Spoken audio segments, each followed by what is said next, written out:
தோழமை சொந்தங்களுக்கு பணிவான வணக்கங்கள். அன்புடன் கேவிஎஸ்.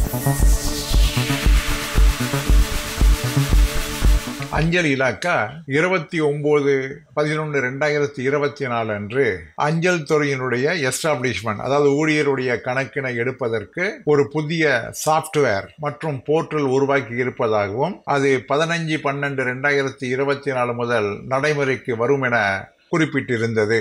இதனுடைய முக்கியமான நோக்கமே புதிய எஸ்டாப்ளிஷ்மெண்ட் ரிவ்யூ என்பதை எடுத்து அந்த அடிப்படையிலே, அதாவது ஏற்கனவே 2019 வெளிவந்திருக்கக்கூடிய அந்த நாம்ஸ் அடிப்படையிலே இந்த புதிய எஸ்டாப்ளிஷ்மெண்ட் ரிவ்யூ என்பதை நடத்தி தேவைப்பட்ட இடங்களுக்கு ஆட்களை வழங்குவதும் தேவையில்லாத இடங்களிலே ஆட்களை குறைப்பதும் என்கின்ற பணிக்காக என்று குறிப்பிடப்பட்டிருக்கிறது.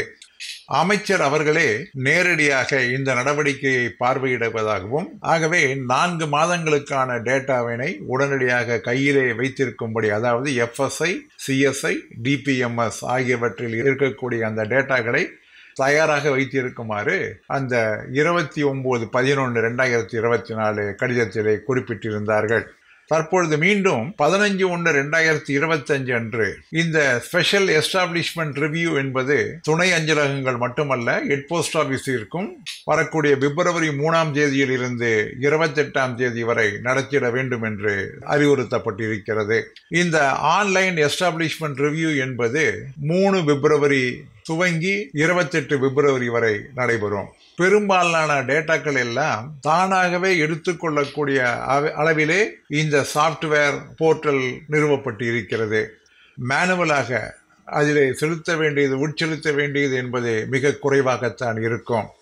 இந்த புள்ளி விவர கணக்குகளின்படி எத்தனை ஊழியர்கள் உபரியாக்கப்படுவார்கள், எத்தனை இடங்களுக்கு ஆட்களை தர வேண்டும் என்பது அந்த அஞ்சலகத்தினுடைய வருவாய், அதனுடைய செலவினங்கள் மற்றும் அங்கே இருக்கக்கூடிய மக்கள் தொகை ஆகியவை வைத்து கணக்கிடப்படும்.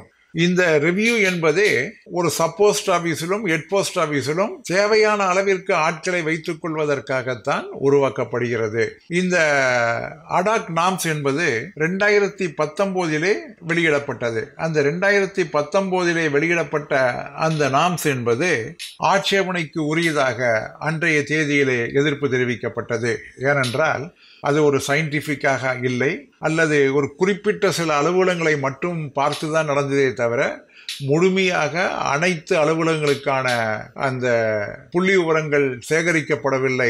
அதனை அடிப்படையிலே அந்த எஸ்டாப்ளிஷ்மெண்ட் நாம்ஸ் என்பது நிறுவப்படவில்லை என்பதுதான் அன்றைய தேதியிலே ஆட்சேபனைக்குரியதாக கருதப்பட்டது. 2019 வெளியிடப்பட்ட அந்த அடாக் நாம்ஸ் என்பதை தற்பொழுது அந்த அடாக் நாம் என்பதை ரெகுலர் செய்யாமல் அதையே தற்பொழுது அமுல்படுத்தினால் அவைகள் அப்படியே நடைமுறைக்கு வந்ததாக அல்லவா நாம் கொண்டிட வேண்டும். அப்படி கொள்கின்ற நேரத்திலே நிச்சயமாக நிறைய ஊழியர்கள் உபரியாக்கப்படுவார்கள், நிறைய அலுவலகங்கள் மூடப்படுவதற்கான வாய்ப்புகள் என்பது கண்டிப்பாக உருவாகி இருக்கிறது.